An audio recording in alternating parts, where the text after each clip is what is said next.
Shri M Prakashan master, B G വിഷ്ണുവിന് പോലും, ഒരു BJP വക്താവിന് പോലും വിശ്വസിക്കാൻ പറ്റാത്തൊരു പ്രവൃത്തി നരേന്ദ്രമോദി സർക്കാരിൻ്റെ ഭരണത്തിന് കീഴിൽ നടന്നു എന്ന് എങ്ങനെ വിശ്വസിക്കാനാകുമെന്നാണ്, ഇങ്ങനെയുള്ള കാര്യങ്ങളൊക്കെ നടക്കുമോ എന്ന് അദ്ദേഹം ചോദിക്കുമ്പോൾ എന്താണ് CPMൻ്റെ മറുപടി?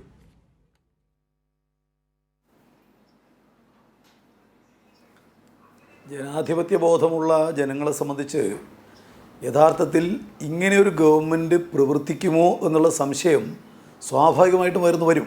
കാരണം അത്ര നിർലജ്ജമായിട്ടാണ് കഴിഞ്ഞ 9.5 വർഷത്തിലേറെയായിട്ട് നരേന്ദ്രമോദി ഗവൺമെൻറ് ഇന്ത്യയുടെ ഭരണഘടനാ സ്ഥാപനങ്ങളെയും ഭരണഘടനാ കൺസെപ്റ്റുകളെയും ലംഘിക്കാൻ ശ്രമം നടത്തിക്കൊണ്ടിരിക്കുന്നത്. ഇപ്പോൾ ഇന്ത്യ ഒരു ഫെഡറൽ രാജ്യമാണ് ഭരണഘടനാപരമായിട്ട്. സംസ്ഥാന അധികാരം, കേന്ദ്ര അധികാരം, സാമർത്ഥ്യ അധികാരം അതെല്ലാം കൃത്യമായിട്ട് വേർതിരിക്കപ്പെട്ടതാണ്. സാമ്പത്തിക രംഗത്തുള്ള കാര്യങ്ങളും കൃത്യമായ നിലക്ക് ഭരണഘടന വ്യവസ്ഥയുണ്ട്. എന്താണ് കേന്ദ്രം ഇപ്പോൾ ചെയ്തുകൊണ്ടിരിക്കുന്നത്? ഇന്നലെ വരെ സംസ്ഥാനങ്ങളുടെ കൈകളിലുള്ള നികുതി പിരിവ് അധികാരമാകെ GST പ്രഖ്യാപനത്തിലൂടെ കേന്ദ്ര ഗവൺമെൻറ് കവർന്നെടുത്തു. അതിന് കോമ്പൻസേഷൻ നിശ്ചിത കാലത്തേക്ക് മാത്രം നൽകിയിട്ട് പിന്നീട് അത് ഉപേക്ഷിക്കപ്പെട്ടു. അതിന് ഫലം രാജ്യത്തുള്ള മൊത്തം വരുമാനത്തിൻ്റെ 64.7% കേന്ദ്രത്തിന് കിട്ടുകയാണ്. ബാക്കി മാത്രമേ സ്റ്റേറ്റുകൾക്ക് കിട്ടുന്നുള്ളൂ. അതോടൊപ്പം തന്നെ കേന്ദ്ര ഗവൺമെൻറ് സംസ്ഥാന അധികാരത്തിന് മേൽ കടന്നക്കോടം നടത്തുകയാണ്. ഇപ്പോൾ ഉദാഹരണത്തിന് ഇപ്പോൾ പാർലമെൻറ്റ് പാസ്സാക്കിയിരിക്കുന്ന ഇലക്ട്രിസിറ്റി ബില്ല്, ഇലക്ട്രിസിറ്റി സ്റ്റേറ്റ് സബ്ജക്റ്റാണ്. ബില്ല് കൊണ്ടുവന്നിരിക്കുന്നത് കേന്ദ്ര ഗവൺമെൻറ്റാണ്. ഇപ്പോൾ സഹകരണം നാളിതുവരെ നമ്മുടെ രാജ്യത്തിൻ്റെ ചരിത്രത്തിൽ കേന്ദ്ര ഗവൺമെൻറ്റിൻ്റെ അഗ്രികൾച്ചറൽ ഡിപ്പാർട്ട്മെൻറ്റിൻ്റെ ഒരു സബോർഡിനേറ്റ് ഡിപ്പാർട്ട്മെൻറ്റാണ് ഈ പറയുന്ന സഹകരണം. സഹകരണത്തിന് പുതിയ മന്ത്രാലയം ഉണ്ടാവുന്നു, മന്ത്രി ഉണ്ടാവുന്നു, അതിനുമേലെ നിയമങ്ങൾ ഉണ്ടാക്കാൻ കേന്ദ്ര ഗവൺമെൻറ് ആലോചിക്കുന്നു. അത് സംസ്ഥാന അധികാരത്തിന് മേലെയുള്ള കയ്യേറ്റമാണ്, കടന്നാക്രമണമാണ്. 2 കാർഷിക നിയമങ്ങൾ കേന്ദ്ര ഗവൺമെൻറ് കൊണ്ടുവന്നു. കാർഷിക രംഗത്തെ വിഷയം സംസ്ഥാന അധികാരത്തിൽപ്പെട്ടതാണ്, നിയമം കൊണ്ടുവരുന്ന കേന്ദ്ര ഗവൺമെൻറ്റാണ്.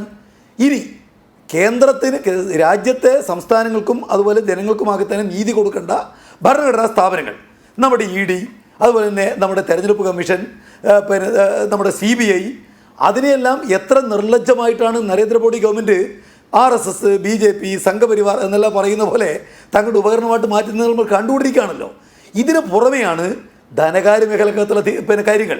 ധനകാര്യ മേഖലക്കകത്ത് ഇത്രയും കാലം BJP പറഞ്ഞത് എന്താ? ഫിനാൻസ് കമ്മീഷൻ എന്ന് പറയുന്നത് ഞങ്ങൾ നിയന്ത്രിക്കുന്നതല്ലോ. അവർ പറയുന്നു അതുകൊണ്ട് കുറവ് വരുന്നു.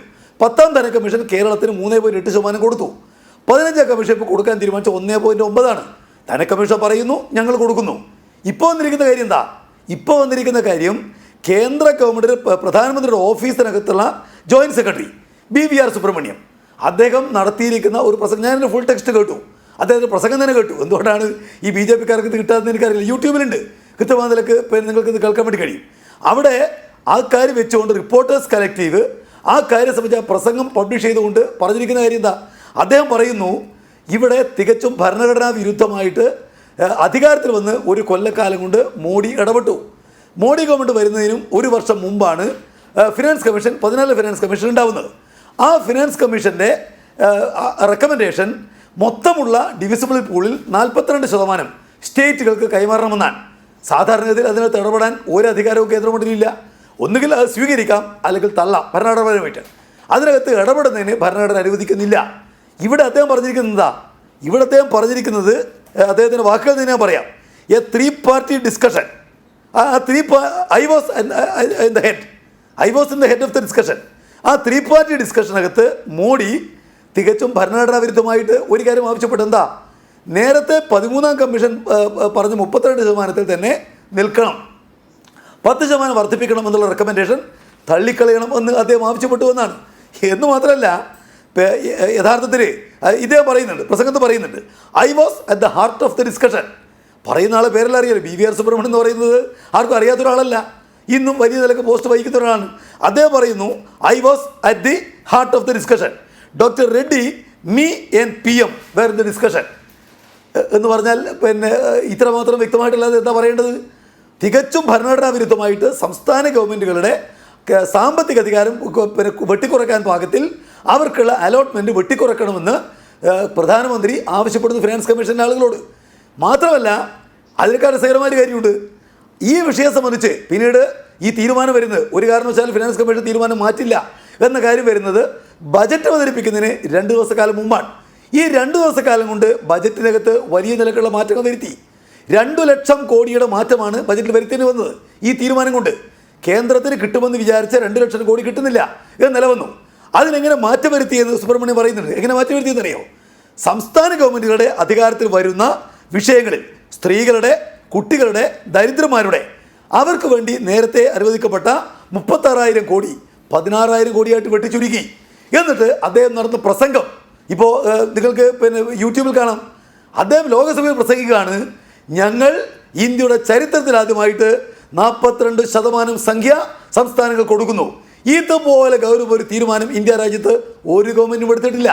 സംസ്ഥാനങ്ങൾക്ക് ഇതുപോലെ അവർക്ക് മെച്ചപ്പെട്ട നിലക്ക് ആനുകൂല്യങ്ങൾ കൊടുക്കാൻ ബജറ്റിൽ തയ്യാറായിട്ടുള്ള മറ്റൊരു ഗവൺമെൻറ് ഇല്ലെന്ന് അദ്ദേഹം പ്രസംഗിക്കുന്നതിൻ്റെ വീഡിയോ, അദ്ദേഹം ലോകസഭയിൽ പ്രസംഗിക്കുന്നതിന് വീഡിയോ എല്ലാ മാധ്യമങ്ങളും വന്നല്ലോ. ഇതെന്തൊരു കാര്യമാണ്. തീർച്ചയായിട്ടും BJPയുടെ ആൾ പറഞ്ഞതിന് ഞാൻ വിലമതിക്കുന്നു. ഇതാർക്കും വിശ്വസിക്കാൻ കഴിയില്ല. ഒരു രാജ്യത്തിലെ പ്രധാനമന്ത്രി ആ നാട്ടിലെ സംസ്ഥാനങ്ങൾക്കെതിരായിട്ട് ഇത്ര നിർലജ്ജമായ നിലക്ക് ലോകസഭയിൽ തന്നെ കളവ് പറയുന്ന ഒരു നില സ്വീകരിക്കുമെന്നത് ആർക്കും വിശ്വസിക്കാനാവുക? പക്ഷേ വന്നിരിക്കുന്ന തെളിവതാണ്.